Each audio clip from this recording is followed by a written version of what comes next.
Okay, maybe you guys remember this from yesterday, to go in one ear and out the other. And that's the reason why we write these things down, we write the words down, because if it just goes in one ear and out the other, it's no good.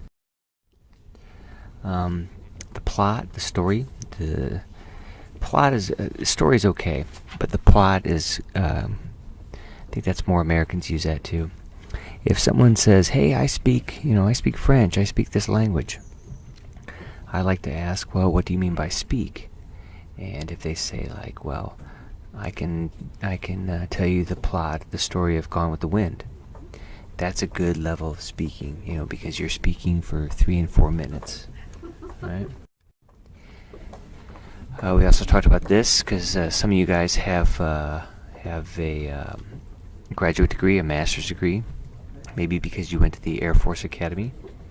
Again, if you say, what is your major, that's okay, but maybe a little bit more polite or respectful. I use this all the time, like, what did you do for your undergraduate degree, right? Again, I told a story yesterday too of working in a Spanish internet company, and one of the Spanish business ladies there said, I have a question, what is this word major? And I thought, everybody in Korea knows that word, but they use British English. British English is king in Europe. So what did you do for uni, or what did you study in uni, what did you study in university? It's more common. Momo-ish, you can also say around, about. So let's meet, what time do you want to meet? Let's meet at 5-ish. You can also say, let's meet around 5, let's meet about 5. Work something out of your system. I had this too. Maybe we have bad thinking about training or language learning. You have to work it out of your system. You have to expunge. Eject is for the Juntuki, for the fighters, but expunge is also used too. You have to get it out of your system. Another thing too, if we have goals with a language, like we say, well, I'm gonna complete this book, and when you finish it, it gives you a feeling of accomplishment. You have a sense of accomplishment. You have a sense of completion for something. Closure, yeah, you can have closure. That works too. But closure is usually after somebody dies or passes away. Maybe I didn't get to say goodbye, so I don't really have have closure with with that person, or a feeling of closure.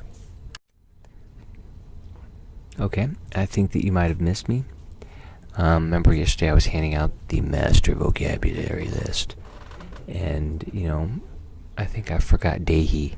Maybe Dehi, I didn't give him one, or Sungi, and they have to say, like, oh, I think you might have missed me here. I didn't get one. Really polite would be, sir, over here. Right. We also talked about this, pull over versus pull off, right? Remember, off when the verb is separated. So, who was it? One of the guys in the front there, maybe Namgyun. Namgyun told us about, like, in the United States, I was pulled over by the police. That's his first picture here. It's kind of like a phrase.